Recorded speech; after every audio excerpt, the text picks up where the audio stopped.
ಹಿರೇಗೌಜಕ್ಕೆ 60 ಲಕ್ಷ ರು ವೆಚ್ಚದಲ್ಲಿ ಕಾಂಕ್ರೀಟ್ ರಸ್ತೆ ನಿರ್ಮಾಣ. ಹಿರೇಗೌಜ ಗ್ರಾಮ ಪಂಚಾಯಿತಿ ವ್ಯಾಪ್ತಿಯ ಚಿಕ್ಕಗೌಜದಿಂದ ಹಿರೇಗೌಜದವರೆಗೆ ಸುಮಾರು 60 ಲಕ್ಷ ರು ವೆಚ್ಚದಲ್ಲಿ ಕಾಂಕ್ರೀಟ್ ರಸ್ತೆ ನಿರ್ಮಾಣ ಮಾಡಲು ಗುದ್ದಲಿ ಪೂಜೆ ನೆರವೇರಿಸಿದ ಶಾಸಕ ಎಚ್.ಡಿ. ತಮ್ಮಯ್ಯ.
ಮಾತನಾಡಿದ ಅವರು, ಪ್ರತಿ ವಿಧಾನಸಭಾ ಕ್ಷೇತ್ರಕ್ಕೆ ಮುಖ್ಯಮಂತ್ರಿ ಸಿದ್ದರಾಮಯ್ಯನವರು 25 ಕೋಟಿ ರು ಮಂಜೂರು ಮಾಡುವ ಮೂಲಕ ಅಭಿವೃದ್ಧಿ ಕೈಗೊಳ್ಳುವಂತೆ ಸೂಚನೆ ನೀಡಿದ್ದಾರೆ ಎಂದು ತಿಳಿಸಿದರು.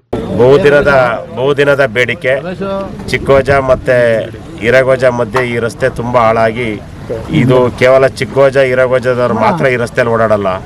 ಲಕ್ಯಾದಿಂದ ಕಡೂರು ಮಾರ್ಗ ಹೋಗ್ತಕ್ಕಂಥವ್ರು, ಕಡೂರು ಕಡೆಯಿಂದ ಈ ಮಾರ್ಗದಲ್ಲಿ ಬರ್ತಕ್ಕಂಥ ಈ ಸುತ್ತಮುತ್ತಲ 8-10 ಹಳ್ಳಿಯ ಎಲ್ಲ ರೈತಾಪಿ ವರ್ಗದವರು, ಅನ್ನದಾತ ಬಂಧುಗಳು ಓಡಾಡುವಂಥ ರಸ್ತೆ. ಇಲ್ಲಿ ಈ ರಸ್ತೆ ಸರಿ ಇಲ್ಲದಲ್ಲೇ ಓಡಾಡುವ ಬಸ್ಸನ್ನು ಸಹ ನಿಲ್ಲಿಸಿದ್ರು.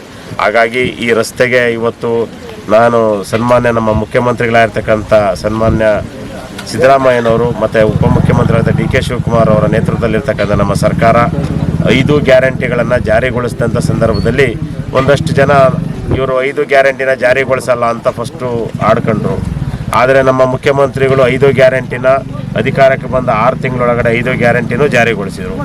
ಜಾರಿಗೊಳಿಸಿದ ತಕ್ಷಣ ಮತ್ತೆ ಶುರು ಮಾಡಿದರು. ಇವ್ರ ಕೈಲಿ ಗ್ಯಾರಂಟಿ ಕೊಡೋಕೆ 1 ವರ್ಷ ಆದ ತಕ್ಷಣ ದುಡ್ಡಿರಲ್ಲ ಅಂದರು. 1.5 ವರ್ಷ ಆದ್ರೂ 5 ಗ್ಯಾರಂಟಿ ಏನು ಒಟ್ಟು ವರ್ಷಕ್ಕೆ 59,000 ಕೋಟಿ. ಪ್ರತಿ ಕುಟುಂಬದ ಮಹಿಳೆಗೆ ಗೃಹಲಕ್ಷ್ಮಿ ಯೋಜನೆ 2,000, ಪ್ರತಿ ಕುಟುಂಬದ ಮಹಿಳೆಗೆ ಎಲ್ರಿಗೂ ಉಚಿತ ಬಸ್ ಪ್ರಯಾಣ, ಉಚಿತ ವಿದ್ಯುತ್ತು, ಯುವ ನಿಧಿ, ಈ 5 ಗ್ಯಾರಂಟಿಗಳನ್ನು 59,000 ಕೋಟಿ ಕೊಟ್ಟಾಗ ಇವ್ರು ಗ್ಯಾರಂಟಿ ಕೊಟ್ಟರು, ಇವ್ರ ಹತ್ರ ಅಭಿವೃದ್ಧಿಗೆ ಹಣ ಇಲ್ಲ ಅಂತಲೂ ಕೂಗಾಡೋಕ್ಕೆ ಶುರು ಮಾಡಿದರು. ಆದರೆ ನಮ್ಮ ನೆಚ್ಚಿನ ಮುಖ್ಯಮಂತ್ರಿಗಳು ಪ್ರತಿ ವಿಧಾನಸಭಾ ಕ್ಷೇತ್ರಕ್ಕೆ 25 ಕೋಟಿ ವಿಶೇಷ ಅನುದಾನವನ್ನು ನೀಡಿದ್ದು, ಆ 25 ಕೋಟಿ ಅನುದಾನದಲ್ಲಿ ನಾವು 15 ಕೋಟಿಗಳನ್ನು ಚಿಕ್ಕಮಗಳೂರಿನ 34 ಗ್ರಾಮ ಪಂಚಾಯಿತಿಯ ರಸ್ತೆಗಳ ಅಭಿವೃದ್ಧಿಗೆ ಇಟ್ಕೊಂಡಿದ್ದೇವೆ. ಮತ್ತು ಸಮುದಾಯ ಭವನ ಮತ್ತು ದೇವಾಲಯಗಳಿಗೆ 7 ಕೋಟಿ ಮತ್ತು ಸಣ್ಣ ನೀರಾವರಿಗೆ 3 ಕೋಟಿ. ಈ ರೀತಿ 25 ಕೋಟಿ ಅನುದಾನದಲ್ಲಿ 15 ಕೋಟಿ ಏನು PRD ಇಲಾಖೆಗೆ ಕೊಟ್ಟಿದ್ದರು, ಗ್ರಾಮೀಣಾಭಿವೃದ್ಧಿ ಇಲಾಖೆಗೆ, ಆ ಹಣದಲ್ಲಿ ಪ್ರತಿ ಪಂಚಾಯಿತಿಗೂ 30 ರಿಂದ 40 ಲಕ್ಷ ರೂಪಾಯಿ ಅನುದಾನವನ್ನು ಕೊಡುವಂಥ ಕೆಲಸವನ್ನು ಮಾಡಿದ್ವಿ. ಕೆಪಿಸಿಸಿ ಪ್ರಧಾನ ಕಾರ್ಯದರ್ಶಿ ಹಾಗೂ ಜಿಲ್ಲಾ ಪಂಚಾಯಿತಿ ಮಾಜಿ ಅಧ್ಯಕ್ಷೆ ರೇಖಾ ಹುಲಿಯಪ್ಪಗೌಡ ಅವರು ಮಾತನಾಡಿ, ಶಾಸಕರ ವಿಶೇಷ ಅನುದಾನದಿಂದ ಹೆಚ್ಚಿನ ಅಭಿವೃದ್ಧಿ ಮಾಡುವುದಾಗಿ ಭರವಸೆ ನೀಡಿದ ಅವರು, ಈ ನಿಟ್ಟಿನಲ್ಲಿ ಗುಣಮಟ್ಟದ ಕಾಮಗಾರಿಗಳನ್ನು ಶೀಘ್ರ ಮುಕ್ತಾಯಗೊಳಿಸುವ ವಿಶ್ವಾಸವಿದೆ ಎಂದು ಹೇಳಿದರು. ಡಾಂಬರ್ಗೆ ಬದಲಾಗಿ ಕಾಂಕ್ರೀಟ್ ರಸ್ತೆಯನ್ನು ಮಾಡುವುದರ ಮೂಲಕ ಒಂದು ಶಾಶ್ವತವಾದಂತಹ ಅವರು ಒಂದು ಹೆಜ್ಜೆಯನ್ನ ಇಟ್ಟಿದ್ದಾರೆ ಕಾಮಗಾರಿಯಲ್ಲಿ. ಇದರಿಂದ ಜನರಿಗೆ, ಸುತ್ತಮುತ್ತಲ ಜನರಿಗೆ ಮತ್ತೆ ಗ್ರಾಮಸ್ಥರಿಗೆ ತುಂಬಾ ಅನುಕೂಲ ಆಗಿದೆ. ಇನ್ನು ಮುಂದೆ ಅನೇಕ ಕೆಲಸಗಳನ್ನು ಮಾಡಬೇಕಾದಂತಹ ಅವಶ್ಯಕತೆ ಇದೆ. ವಿಶೇಷ ಅನುದಾನವನ್ನ ಮತ್ತೆ ಅವರಿಗೆ ಬರುವಂತಹ ಶಾಸಕರ ಅನುದಾನದಲ್ಲಿ ಎಲ್ಲ ಕೆಲಸವನ್ನ ಮಾಡಿಕೊಡ್ತೀನಿ ಅನ್ನುವಂತಹ ಭರವಸೆಯನ್ನು ನೀಡಿದ್ದಾರೆ. ನಾವು ವಿರೋಧ ಪಕ್ಷದವರಿಗೆ ಉತ್ತರ ಕೊಡ್ತಾ ಇದೀವಿ. ಯಾಕೆಂದ್ರೆ ಅವರೆಲ್ಲರೂ ಹೇಳ್ತಿದ್ರು ಡೆವಲಪ್ಮೆಂಟ್ ಆಗಲ್ಲ.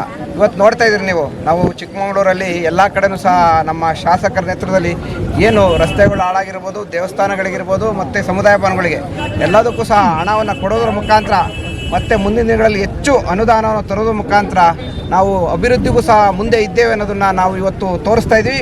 ಮುಂದೆ ಇನ್ನೂ ಹೆಚ್ಚು ಅನುದಾನವನ್ನು ತಂದು ಇವತ್ತೇನು ನಮ್ಮ ರಾಜ್ಯದ ಜನಪ್ರಿಯ ಮುಖ್ಯಮಂತ್ರಿಗಳಂತ ಸಿದ್ದರಾಮಯ್ಯನವರು ಇರ್ಬೋದು ಹಾಗೂ ಉಪಮುಖ್ಯಮಂತ್ರಿಗಳಂತ ಡಿ ಕೆ ಶಿವಕುಮಾರ್ ಸಾಹೇಬರ ನೇತೃತ್ವದಲ್ಲಿ ಇವತ್ತು ಸರ್ಕಾರ 5 ಗ್ಯಾರಂಟಿಗಳನ್ನು ಸಂಪೂರ್ಣವಾಗಿ ಜನಗಳಿಗೆ ಕೊಡುವುದರ ಮುಖಾಂತರ ಅಭಿವೃದ್ಧಿಯಲ್ಲೂ ಸಹ ನಾವು ಮುಂದೆ ಇದನ್ನು ತೋರಿಸಿ ಇವತ್ತು ಈ ಕ್ಷೇತ್ರದ ಎಲ್ಲ ಅಭಿವೃದ್ಧಿಗೆ ಇವತ್ತು ನಮ್ಮ ಶಾಸಕರ ನೇತೃತ್ವದಲ್ಲಿ ನಾವೆಲ್ಲರೂ ಸಹ ಪಣ ತೊಟ್ಟು ಅಭಿವೃದ್ಧಿನ ಮಾಡ್ತೀವಿ ಅಂತೇಳಿ ನಾನು ಎಲ್ಲರೂ ಸಹ ಹೇಳಿ ನನ್ನ 2 ಮಾತು ಮುಗಿಸ್ತೀನಿ. ಕಾರ್ಯಕ್ರಮದಲ್ಲಿ ಗ್ರಾಮ ಪಂಚಾಯಿತಿ ಅಧ್ಯಕ್ಷೆ ಮಂಜುಳಾ, ಕೃಷಿ ಉತ್ಪನ್ನಗಳ ಸಂಸ್ಕರಣೆ ನಿಗಮದ ಅಧ್ಯಕ್ಷ BH ಹರೀಶ್, ಗ್ರಾಮ ಪಂಚಾಯಿತಿ ಸದಸ್ಯರಾದ ಸುರೇಶ್, ಶಿವಕುಮಾರ್ ಹಾಗೂ ವಿವಿಧ ಇಲಾಖೆಗಳ ಅಧಿಕಾರಿಗಳು ಭಾಗವಹಿಸಿದ್ದರು.